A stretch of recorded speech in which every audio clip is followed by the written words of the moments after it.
ہمارے قادریہ سلسلے کے ایک شیخ گزرے امیر سید عبدالواحد بلگرامی رحمت اللہ علیہ، بہت بڑے درویش تھے، اعلیٰ حضرت کا پیر خانہ موریرہ شریف اور میرارہ والے بلگرام کے مرید ہیں۔ بلگرام سید میر عبدالواحد بلگرامی کے پاس ایک نوجوان آیا تو اس نے آ کر کے عرض کی کہ حضور میں جوان ہوں، تو جب سے سنا نا مر جانا ہے، قبر میں جانا ہے، جنازہ دیکھا ہے، قبر میں بندے کو اترتے دے، مجھے موت سے بڑا ڈر لگتا ہے، کوئی وظیفہ بتائیں یا مجھے کوئی نصیحت کریں۔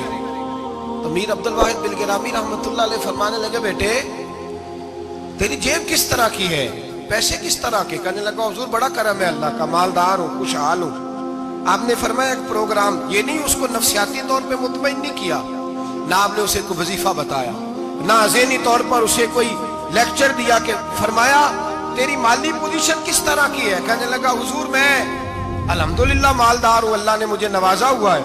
آپ فرمانے لگے اس طرح کر، روزانہ کی بنیاد پہ صدقہ دینا شروع کر، اور فرض نماز کے ساتھ ساتھ روزانہ کی بنیاد پر چند نفل پڑھنے شروع کر، صدقہ روز دے، 10 روپے دے لیکن دینے روزانہ ہے، 15 روپے دے لیکن دینے روزانہ ہے، روزانہ کی بنیاد پر صدقہ کر۔ بچہ کہتا ہے میں بھی حیران تھا کہ حضرت میں تو وظیفہ پوچھنے آیا تھا کہ موت سے ڈر لگتا ہے، انہوں نے مجھے صدقے پہ لگا دیا، نفل پہ لگا دیا، وہ تو کام میں کر رہا ہوں۔ خیر بزرگ تھے، وظیفہ پڑھنے لگا، صدقہ دینے لگا، اللہ اللہ کرنے لگا۔ فرماتے ہیں کچھ دن بیت گئے تو میر عبدالواحد بلگرامی رحمت اللہ علیہ 6-7 ماہ کے بعد دوبارہ ملاقات ہوئی تو فرمانے لگے بیٹے اب تیرا کیا حال ہے؟ تو وہ نوجوان کہنے لگا حضور اب مجھے مرنے سے ڈر نہیں لگتا، بلکہ اب تو میرا مرنے کو دل کرتا ہے، تو دل کرتا ہے، ڈر نہیں لگتا، اب دل کرتا ہے۔ اور حضور آپ نے میرے ساتھ کیا کیا ہے کہ میرا تو دل کرنے لگا ہے مرنے کو، خوف نکل گیا ہے، دل کرنے لگا ہے میں جاؤں۔ تو بڑا خوبصورت ارشاد فرمایا، کیا بات ہے، اللہ والوں کی باتیں اللہ کے لشکروں میں سے لشکر ہوتی۔ میر سید عبدالواحد بلگرامی رحمت اللہ علیہ فرمانے لگے بھائی جس جگہ آدمی کی پراپرٹی ہوتی ہے، جس جگہ اس کا مکان ہوتا ہے، جس جگہ اس کی جائیداد ہوتی ہے، وہاں اس کا جانے کو دل کرتا ہے۔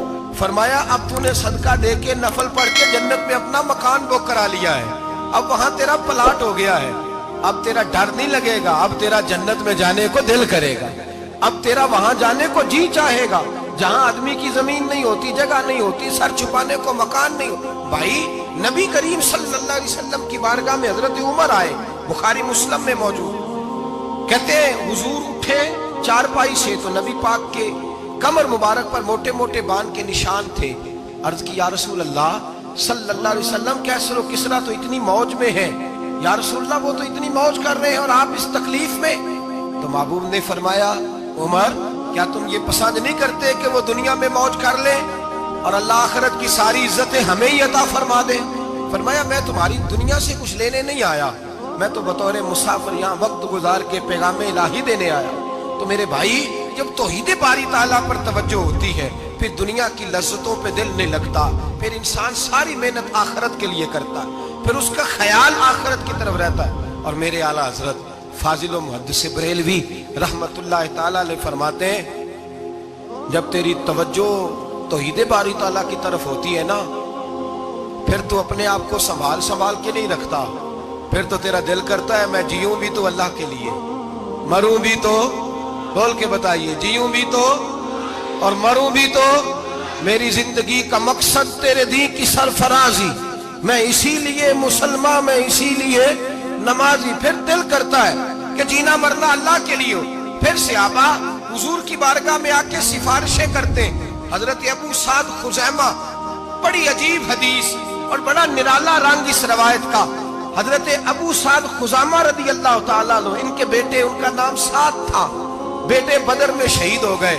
حضور نے احد کے لیے اعلان کیا تو حضرت خزیمہ آئے نبی پاک کی بارگاہ میں اور آ کے کھڑے ہوئے تو عرض کرنے لگے محبوبہ میں دعا کرانے آیا ہوں۔ صحابہ کہتے ہیں لب و لہجے میں اتنا حسن تھا، گفتگو میں اتنی مٹھاس تھی، اس کی بولی کے اندر اتنا پیار تھا کہ ہمارے دل مائل ہو گئے کہ یہ کیا کہنے آئے۔